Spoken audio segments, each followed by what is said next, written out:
धर्मपुर नामक गांव में आत्माराम बोलकर एक बूढ़ा रहता है। उसकी पत्नी और लड़का भी रहते हैं। वो लोग एक छोटी सी झोपड़ी में रहते हुए जी रहे थे। आत्माराम जिंदगी में गुजर बसर करने के लिए एक पेड़ के नीचे ढोकला बेचता था। वो वैसे कई सालों से ढोकला बेचते हुए अपने परिवार को पाल रहा था।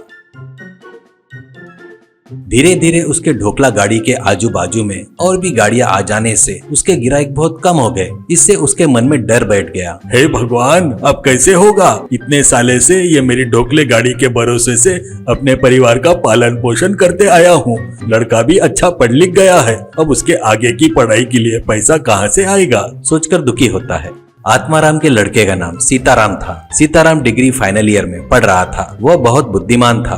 वो क्लास में हर सब्जेक्ट में फर्स्ट आता था। उसके साथ के विद्यार्थियों को अगर लेसन समझ में नहीं आता तो वो क्लास होने के बाद क्लासरूम में ही उनको समझ में आए ऐसा समझाता था। इसलिए उसके कॉलेज में दोस्त बहुत ज्यादा थे। उसके पास पैसा नहीं करके बताता था तो भी वो लोग उनके पैसों से उनको सिनेमा दिखाना, होटल में ले जाकर खाना खिलाना ऐसा करते थे। एक लड़का, ए सीताराम, अपने लेक्चर सब लोग तू आईएएस की पढ़ाई किया तो अच्छा रहेगा बोल रहे हैं। ये बात पता है क्या तेरे को? तू कल कलेक्टर बनने के बाद हमको शायद भूल जाएगा करके तुझे ऐसे सिनेमा दिखाते हैं, होटल में ले जाते हैं करके जोक करते हैं तो सब लोग जोर जोर से हंसते हैं। क्लास में टीचर हमेशा वेरी गुड सीताराम, तूने ठान लिया तो सच में आईएएस पास हो सकता है, मेरी बात मान, ऐसा कहता है। सीताराम, थैंक यू सर, पर आईएएस की तैयारी करना बोले तो पैसा बहुत लगता है सर। मैं उतना अपने पिताजी से खर्चा नहीं करा सकता, वो मुझे पसंद नहीं। इसलिए कोई तो भी छोटी नौकरी करते हुए बाद में आईएएस की तैयारी करूंगा सर, ऐसे बोलता था। एक दिन वो डिग्री में पास हो जाता है। पिताजी तभी अपना व्यापार बरोबर नहीं चल रहा है बोलकर माँ को बताते हुए दुखी हो रहे थे। तो तभी सीताराम को एक आइडिया आता है और वो, पिताजी तुम्हारी ढोकला गाड़ी पर ज्यादा बिक्री होने का एक आइडिया आया है। वैसा किए तो तुम्हारा व्यापार बढ़कर बहुत पैसा आएगा। तब मैं कोई तो भी छोटी सी नौकरी करते हुए आईएएस की तैयारी घर में रहकर करूंगा, पर ऐसा करना गलत होगा करके लग रहा है पिताजी, ऐसा कहता है। माँ, बेटा तेरी सोच क्या है बता बेटा, वो सही है या गलत हम लोग बताएंगे ना, ऐसा कहती है। सीताराम, कुछ नहीं माँ, पिताजी जो ढोकला बेचते हैं ना उसमें लकी गोल्ड कॉइन रहते हैं करके गाड़ी पर बोर्ड लगाकर प्रचार करना होगा। वो देखकर बहुत सारे लोग आएंगे और वो लकी गोल्ड कॉइन मेरे दोस्तों को मिले ऐसा प्लान करेंगे। वो देखकर तब लोग को लालच आकर और ज्यादा आएंगे। इससे पिताजी को और ज्यादा पैसे मिलेंगे, पर वैसा करना बोले तो गलत है, ऐसा लग रहा है मुझे। माँ, इसमें गलत क्या है बेटा? अपन किसी को धोखा नहीं दे रहे हैं ना, किसी के पास पैसा तो चोरी नहीं कर रहे हैं ना। हर व्यापारी अपने अपने तरीके से अपने व्यापार का प्रचार करते हैं, इसे भी ऐसा ही समझना चाहिए। वो लोग दिए 100 पैसों से उनको ढोकला तो दे रहे हैं ना अपन लोग, ऐसा कहती है। तो पिताजी, सच है बेटा, इसमें गलती और धोखा नहीं है। मैं अच्छा कमाया तो तू बढ़िया आईएएस की तैयारी कर सकता है ना, पर गोल्ड कॉइन के लिए पैसे कहाँ से आएंगे, ऐसा कहता है। माँ तुरंत अपने हाथों में पहने सोने की चूड़ियाँ निकाल कर सीताराम को देकर, बेटा इसे बेचकर गोल्ड कॉइन खरीद कर ला, ऐसा कहती है। ऐसे सीताराम एक सोने की दुकान में जाकर उसे बेचकर गोल्ड कॉइन खरीदता है।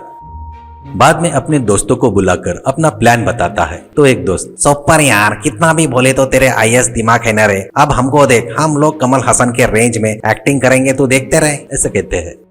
अगले दिन आत्माराम के गाड़ी के पास सीताराम एक बोर्ड लगाता है। उस पर ईटिंग ढोकला गेट लक्की कॉइन एवरी डे, लक्की 5 गोल्ड कॉइन करके लिखा था। एक औरत, क्या है बेटा इंग्लिश में लिखा है, ऐसा कहती है। तो सीताराम, कुछ नहीं जी, हमारी गाड़ी पर जो ढोकला बेच रहे हैं ना उसमें 5 सोने के सिक्के हैं। वो जिनको मिला वो उसका हो जाएगा। रोज के सिर्फ 5 कॉइन ही रहेंगे। वो किस्मत वाले कौन है देख लो, ऐसा कहता है। तो वो औरत, वैसा है क्या बेटा, तो मुझे एक प्लेट दो अर्जेंट में, ऐसा कहती है।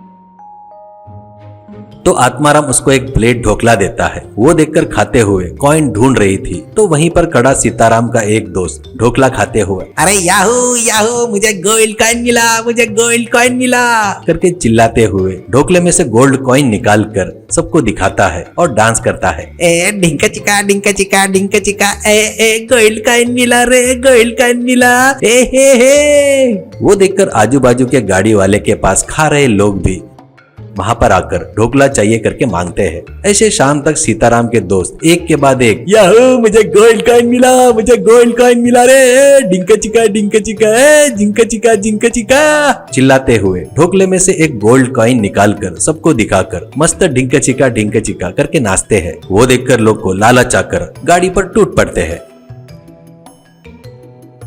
उस दिन कमाए हुए पैसे देखकर आत्माराम की याददाश्त चली गई ऐसा हो गया। क्यों बोले तो उतना पैसा उस गाड़ी पर कभी नहीं कमाया था। ऐसे ढोकले में से सोना रखे है करके ये बात गांव भर में पता चल जाती है। फिर क्या था, लोग गाड़ी पर टूट पड़ते हैं। उस दिन से आत्माराम के गिराक बहुत बढ़ गए। कुछ दिन बाद वो देखकर आजू बाजू के गाड़ी वाले गिराक नहीं आ रहे करके वहां से चले जाते हैं। सीताराम बहुत मेहनत करके आईएएस की तैयारी करते हुए एग्जाम लिखकर आखिर में कलेक्टर भी बन गया। अभी आत्माराम बड़ा घर कार खरीदकर बड़े ठाट से जी रहा था।